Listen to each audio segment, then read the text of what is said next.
Good evening, everyone. My name is Denny Schenk, and I am one of the two co-founders of Retromixer Limited.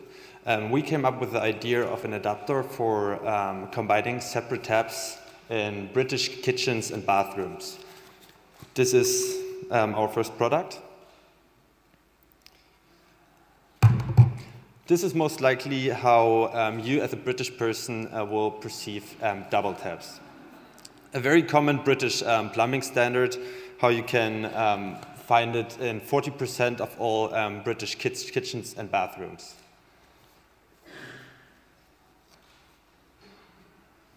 This is how most internationals in the UK perceive double taps. During our initial surveys, we talked to more than 200 internationals, and we realized that double taps are their #1 problem as being in the UK as international.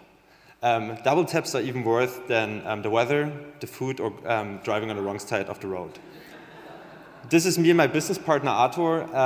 When he came to Edinburgh 3 years ago, he came up with the idea of working on this opportunity. Edinburgh, as being a lovely, old and historic city, has a lot of old plumbing systems as well. So that's where we came across with this idea. The Retromixer is detachable to different tap distances, fits all of the tap spouts, is made out of heat-consistent and safe materials, and saves 43% of water consumption in average. When we started with this idea, we realized that we are two quite unexperienced entrepreneurs with not much cash in the bank and a quite abstract business idea. So we decided that to get it done, we need to get investment, but getting the traditional road for investment was quite challenging.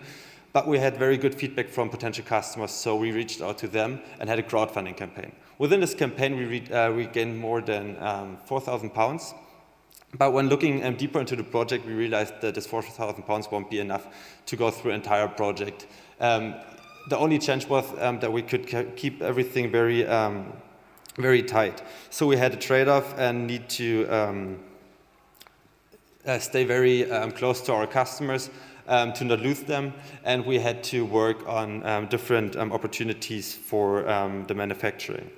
So we looked into different manufacturing opportunities and talked to more than 200 injection molders over Europe and even Asia. And we found the perfect fit for our tight budget in Poland. Poland gave us the right opportunities in terms of not having too many complexity, like for example for going to Asia. But unfortunately we couldn't realize the objective we had at the beginning to keep everything within the UK. So we set up the main manufacturer in Poland, found a couple of additional manufacturers around them, and just literally shipped the products from Poland to Germany, where we assembled the products, packaged them, and sent them separately to our first customers in UK and in Ireland. To be fair, it was quite a bootstrapped approach, but it was the right thing to do at this time to don't lose either our customers or the traction we just gained. We were ready to execute and did this retrospectively looking in a quite good way. But we had to make several trade-offs. For example, we had these aspirations to integrate recycled or biodegradable materials in our product. But due to the limitations in terms of time and budget, we couldn't do it at this time. The same trade-off we had to do with the location. We had to go to Poland to keep within the budget. And the shipping from Germany wasn't a very pleasant way for our customers that were waiting for the products as well.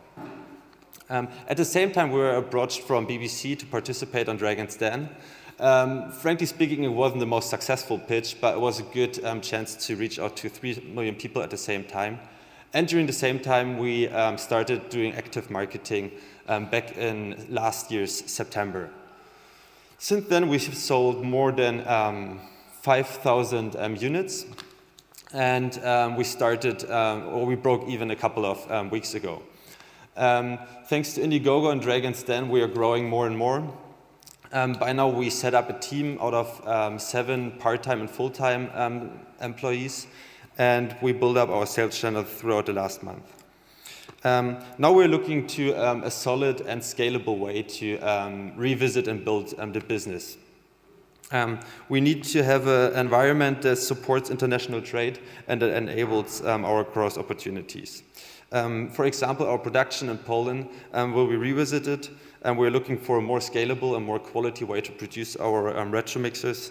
And the next challenge is that we are in Poland and not in the UK, in Scotland, which might be a problem within the next couple of years. And we're looking at our supply chain, just sourcing out our fulfillment to a fulfillment center in the UK, and so we are able to sell more units at the same time. We're based at the Edinburgh Centre for Carbon Innovation, just around the corner, where we're just looking into the integration of more sustainable and biodegradable materials, and we can prove that our Retromixer is actually saving water. Right now we are looking into different investment opportunities. We have a solid intellectual property portfolio, and we are looking for money to, on the one hand side, migrate the production from Poland to Scotland to get rid of the trade risks that we see and to enable the scale.